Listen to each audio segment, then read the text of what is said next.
So it was interesting to find out that the top reasons why people actually leave, the most common reasons are historical issues, scientific issues, doctrinal and theological issues, socio-political and cultural issues, and finally spiritual issues. So that was very surprising to me.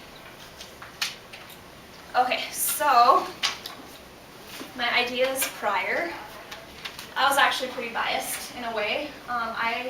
When I chose this topic and talked to Dr. Tadahara about it, I had actually left the church only 2 weeks previously. So in a way, I had 2 weeks of experience being an ex-Mormon. And so I had a little slight bias. I was kind of rooting for the team, you know. But really, in my mind at that point, I still remembered all the things I was taught. And since I was a kid, I was taught that ex-Mormons are trouble, and you just need to stay away from them. My parents taught me that they are deceived by Satan, and they're rebellious, denying their testimony that they've had. They taught me that ex-Mormons are hateful and bitter. And I actually have a brother-in-law who left the church 4 years ago. So I had talked to him a little bit about his experience leaving, because I just kind of wanted to know what it was going to be like, how bad it was going to be. And so I kind of knew that leaving the church, you're at risk for relationship deterioration. It just depends on your family and your friends. So after, I have to say ex-Mormons, just so you guys know, they're normal people. I think some can become angry and bitter and blame the church for their deteriorated relationships, but I think it's more of a phase and they eventually get over that. Mostly I think ex-Mormons, they are doing what they're doing because they think it's right and they're standing up for what they believe. And it's not really to disappoint their family. They're not actually just trying to cause drama in the family. They're just doing what they think they need to do to be happy. And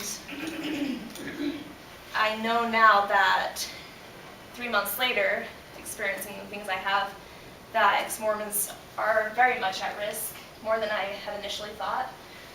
And they're in great need for support.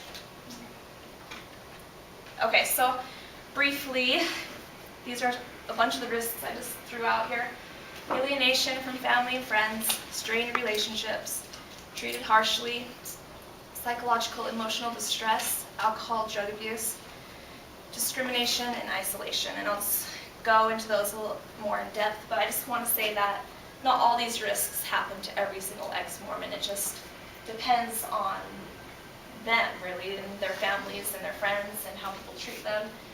So it's kind of hard to say this is exactly what happens when it's just very different for each person.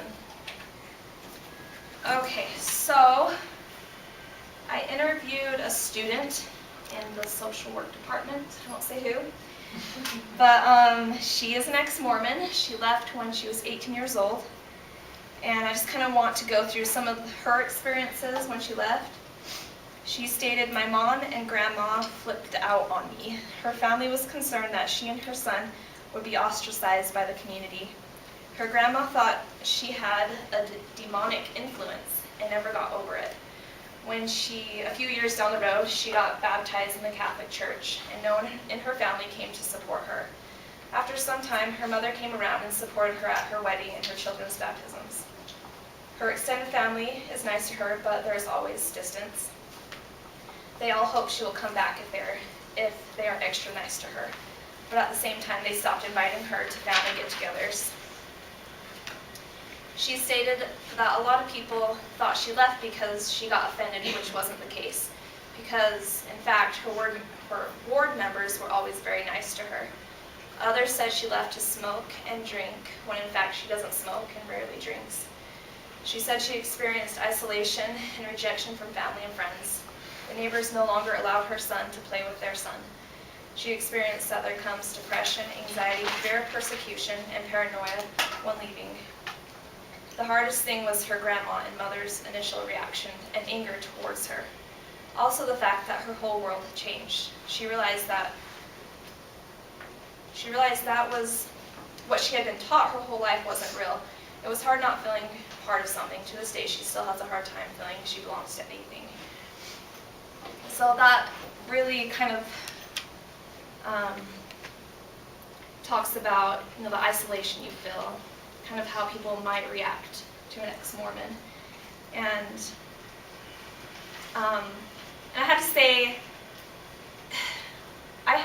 when I left, there was a lot of Mormon friends I had that didn't react the same way. So I have to give Mormons credit because I think they're kind of evolving and they're getting more sensitive to people who are leaving. So it just really depends on who you end up talking to. So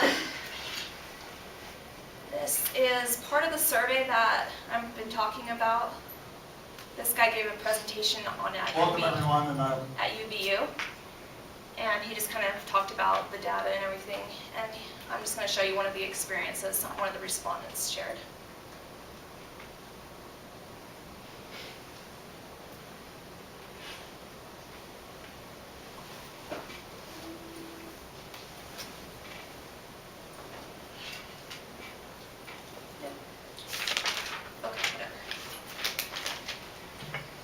Finding number 11.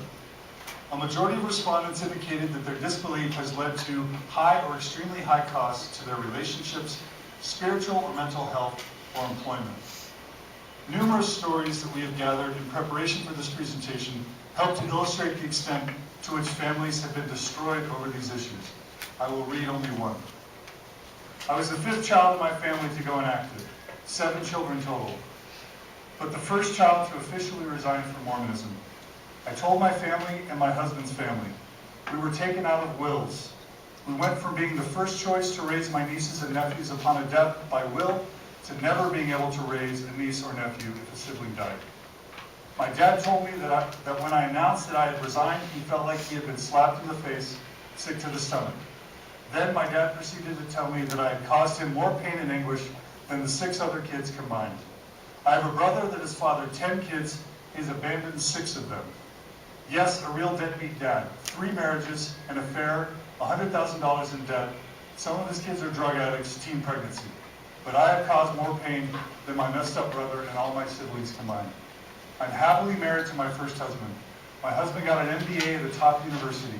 We are financially solvent. I have 2 children. One of my kids was born with many delays and diagnosed on the autism spectrum at age 4. After many countless therapies, he is 9 and a half, totally mainstream and just about considered recovered. My daughter is beyond amazing, 4.0 GPA, all-star athlete, beautiful, respectful. She is the dream grandchild, and we get nothing. He didn't see her perform on stage at university when she was 6, didn't see her qualify or win state, has never come to a concert, performance, or sport meet of hers ever. The 2 years after my resignation, every picture of me was taken down in the house. He couldn't even look at a picture of me, even a baby picture. He just kept hoping that the neighborhood would never find out, and if someone asked how I was doing, he didn't know how to answer. He is just embarrassed and confused. So that's a very extreme experience, but I think you'd be surprised to hear how common it is. And then also this chart was kind of interesting to me because the survey was about people who were non-believers or didn't believe in the doctrine.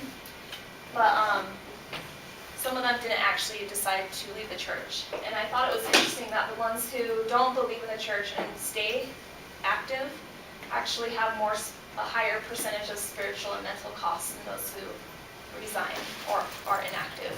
And I think it's because when you leave, it sucks at first, but it's over eventually. You kind of get through it. But being active, you kind of have to stay on the down low about your non-belief because you don't want to talk to anyone about it. You don't want people to think that you don't believe. You just kind of want to blend in. So I think you kind of have to carry that load on your shoulders a little bit longer, well, throughout your life, I guess. Oh, what happened?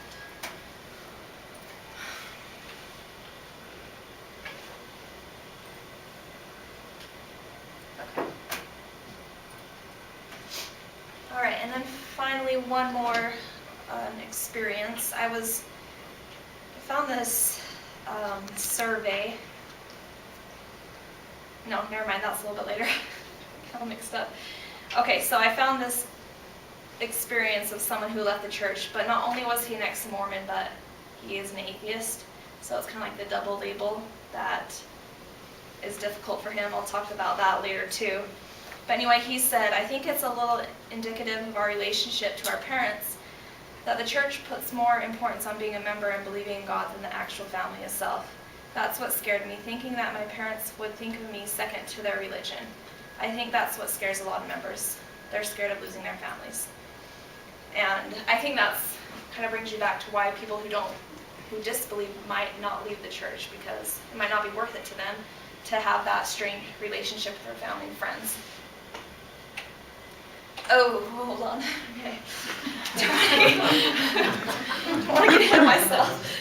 Okay, so I was thinking about it, and I'm like, I don't think it's very surprising that members would feel the need to disconnect from their loved ones who disaffiliate, because they're taught by past prophets certain things about non-believers. And I'll say this quote is from Brigham Young. That was a long time ago. He was the second prophet of the LDS Church. And I think more recent prophets are not as harsh as he was, but I thought this was very interesting, this quote. If there is a despicable character on the face of this earth, the face of the earth is an apostate from this church. He is a traitor who has deceived his best friends, betrayed his trust, and forfeited every principle of honor that God placed within him. They are disgraced in their own eyes. There is not much honesty within them. They have forfeited their heaven, sold their birthright, and betrayed their friends.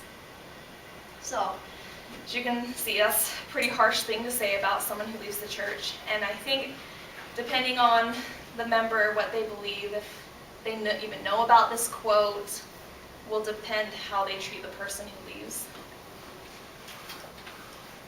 Okay, another risk is drug and alcohol abuse. And I didn't find tons of information on this, like statistics or anything, but I thought this quote was interesting. It said, because of the strict Mormon lifestyle, many ex-Mormons often experience a kind of delayed adolescence once they leave the church, experimenting with alcohol, drugs, and sex. So, I mean, it makes sense to me that for this long time they've been told not to drink alcohol, to smoke, have coffee. All of a sudden they get this freedom, and I think there's a tendency to go a little overboard. But, I mean, I think it's short-lived for most cases, but I think it can develop into abuse. Especially if you're in a state of, oh my gosh, everybody hates me now because I left. I think turning to these things would be more likely to deal with the depression. And then psychological and emotional distress. Does anyone know, have you guys ever heard of cognitive dissonance? Ring a bell a little bit? Maybe, maybe not. All right, so I thought this was interesting because I think this is the process one goes through as they're leaving the church. And let me turn to my quote. Okay, so, cognitive dissonance states that if a person has cognitions that are inconsistent with each other, then they will feel dissonance or negative feelings. This results in the need to alleviate these feelings and change the inconsistent cognitions to remain in a state of equilibrium. Thinking and reasoning are greatly molded by cognitions. Cognitive consistency can be as important as hunger and thirst. When someone is inconsistent in their own cognitions, it proves that they have a belief system that goes against what they thought they knew. This makes them face the inconsistency and reevaluate what they think and believe. This is a stressful experience. Coming to the realization that all you once knew and believed could in fact be false results in shock and uncomfortable feelings. Mormons who begin to have doubts after learning information go through this process of intense questioning. In a way, their world shatters all around them as they seek to discover what is true and how they will react to new information. So before I even knew about cognitive dissonance, I had experienced this. I think everyone experiences it on some level, but it was just more extreme. Just having two different beliefs that clashed with each other. And I had to, you're like in a state of limbo. You don't really know what to decide to do. And until I made a decision, I couldn't rest with this, and it's very psychologically, emotionally draining to have to go through this type of transition. And then discrimination. So,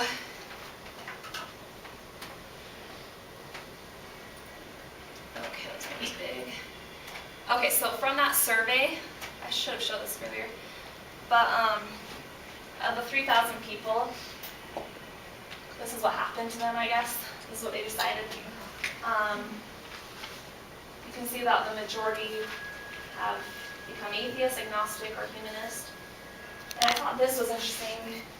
6% still are Mormon, but they're also atheist or agnostic. That surprised me. The non-believers I was talking about, they're still Mormon, LDS, 16%. Christian, 11%, Buddhist, 2%, and maybe those who are in that limbo still are undecided, unsure, 18%. And so, because there was just such a great amount of people who became atheist, I felt like there's already a lot of discrimination for atheists, and now they have to deal with that and ex-Mormon. It's kind of a bad mix.